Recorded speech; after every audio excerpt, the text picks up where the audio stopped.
Hello everyone, James here to show you how to prepare the tax return for basic scenario 7 on page 37.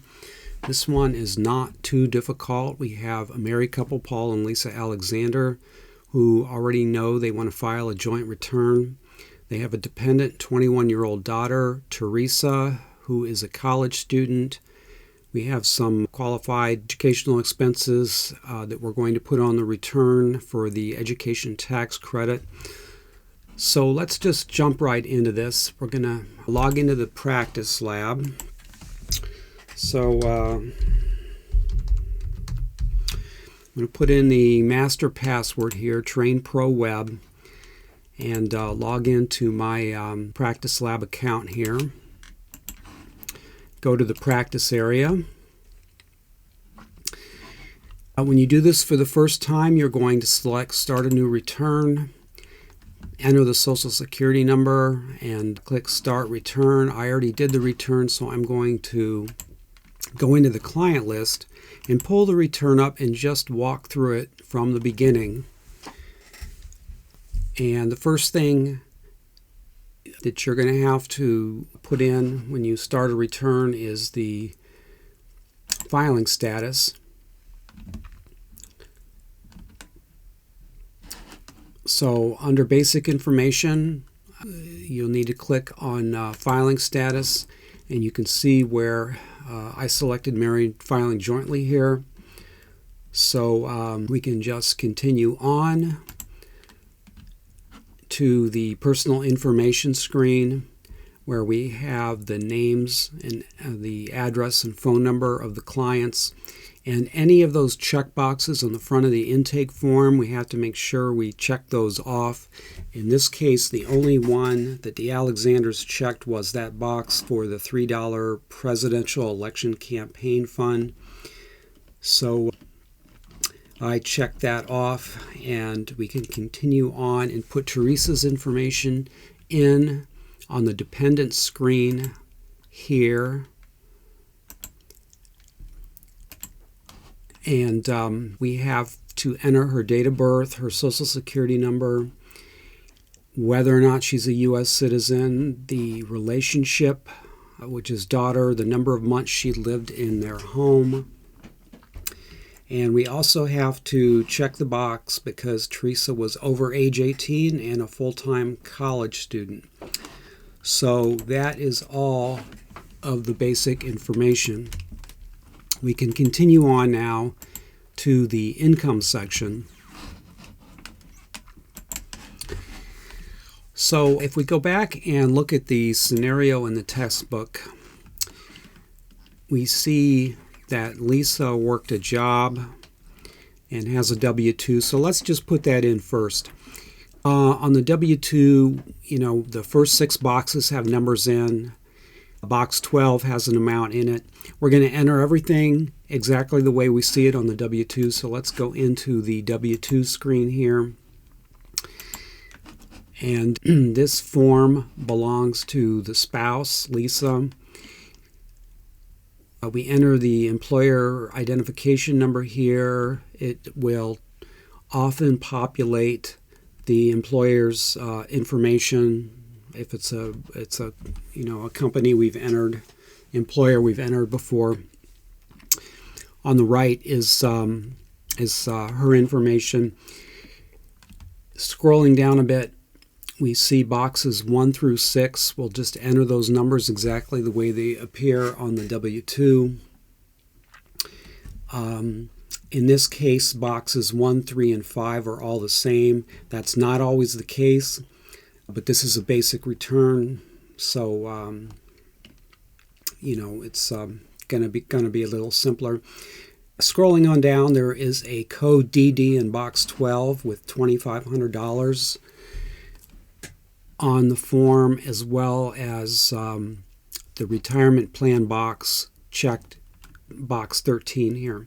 So that's all we really have to enter for that W-2. We can't do the state return because the state module is not operational at the moment, so I can't really demo that for you. So we're just going to continue on. And let's go back to the scenario. We have two forms for Paul: his retirement income 1099-R and his Social Security statement. So we're going to enter each of those exactly the way the information appears on the forms. So let's go back to the income screen there and go into the Form 1099-R Social Security screen. We'll do the 1099-R first. This form belongs to the taxpayer, and along the left side here we have the payer's ID number and information. On the right side we have the amounts from boxes 1 and 2, which are equal. This being a simple return, we don't have to figure out that box 2A amount, which is often blank. Scrolling down a bit, we have some federal income tax withheld in box 4 and a distribution code 7 in box 7. That just means it's a normal distribution. And that is all we need to enter for the 1099-R. We continue on. It's going to ask us if this was a distribution, an early withdrawal because of a qualified disaster. Most of the time, no. And if we continue on, we need to go into the Social Security screen here and enter the box 5 amount, which is $15,500, as well as the Medicare premiums, $2,096. Sometimes you will see federal income tax withholding on the Social Security statement, not this time. So we can continue on. And now we can go in under the deductions section here. We can go into credits, and we can put in the information for the education credit. And that is the 4th item down. And Teresa received a Form 1098-T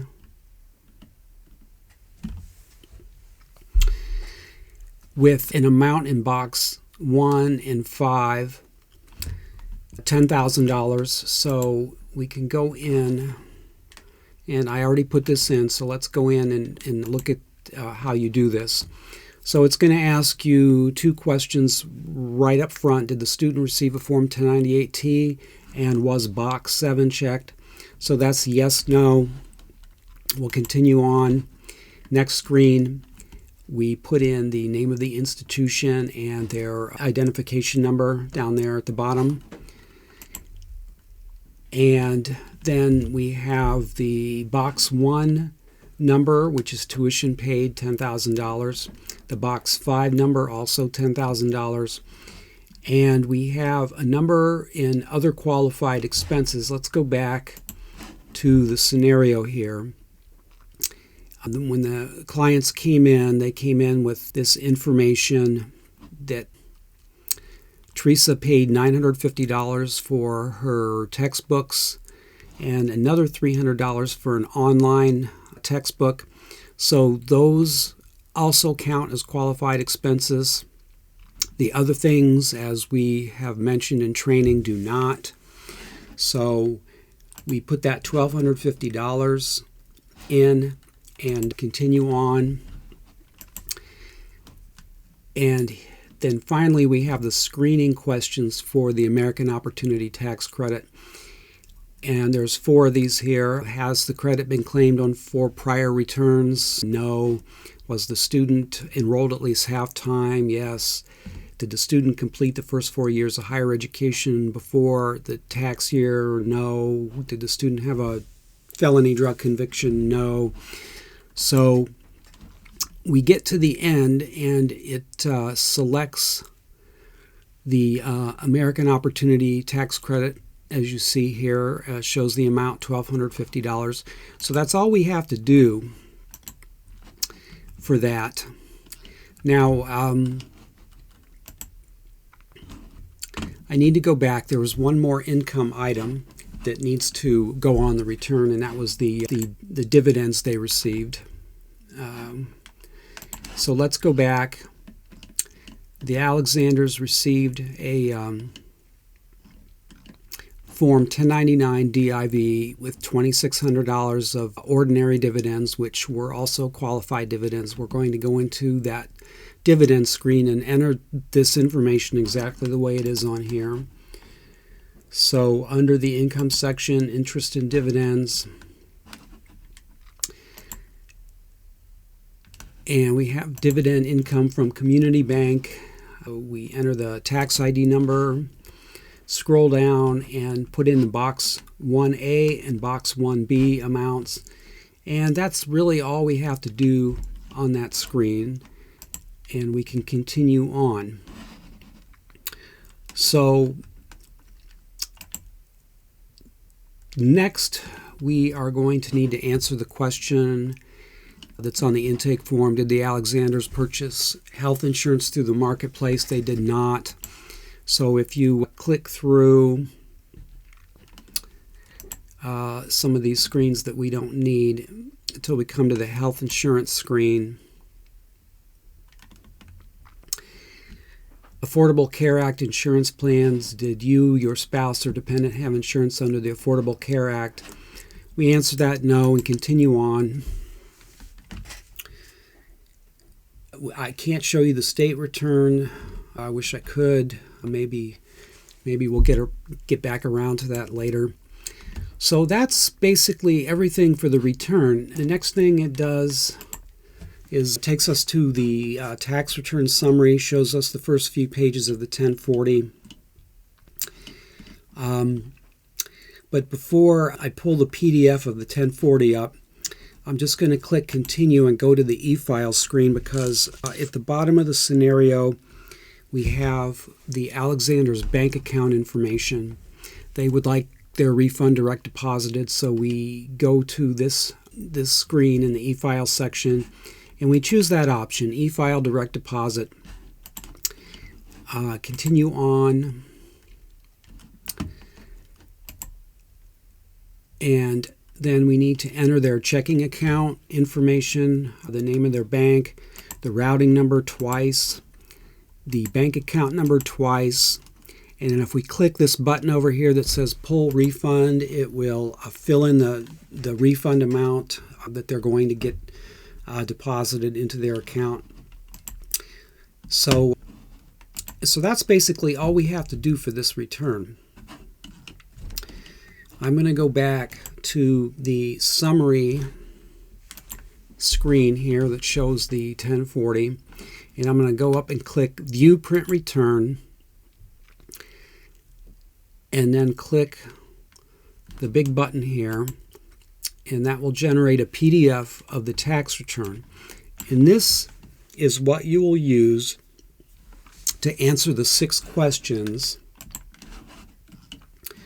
that are on page 47 here. So all you need to do is scroll down. These printouts, you'll see a summary page, and if you scroll a little further, you'll see a list of the tax forms that were entered on the return. You'll see the actual tax forms. You'll see the e-file signature page that we have to make all the clients sign before they leave, after they have agreed to everything on the return. So then we come to the actual tax return, and you will need to scroll through this to find the answers to those questions. Some of them will be on the first couple of pages. Continuing on, we have, in this case, we have a Schedule 3 with education credit on it. We have a Schedule A, which we don't need to pay attention to for this example. We have the Schedule B that has that dividend income. We have the Schedule 8812, credits for qualifying children and other dependents. We have the education credit Form 8863. And we have some worksheets where you will find calculations. So that's about it. So you will find all the answers you need on that PDF. But before you go and submit your answers, the next thing you should do is go to vitaresources.net and go to the study guides section, scroll down a bit, and go to basic. This is the answer check for the basic scenarios. So go there and then scroll down and find those questions that you need to answer. So it's questions 14 through 19. So go down and answer questions 14 through 19. Scroll all the way to the bottom, click the Submit button, then click View Score, and it will tell you which of those you got right and which of those you need to go back and look at again. And for each question there is feedback that will help you. If you miss the question, it will give you a hint where to find the answer. So once you get it all right, then you can move on to the next scenario. And that's basically it for scenario 7. Please reach out if you have any questions, and I will see you in the next video.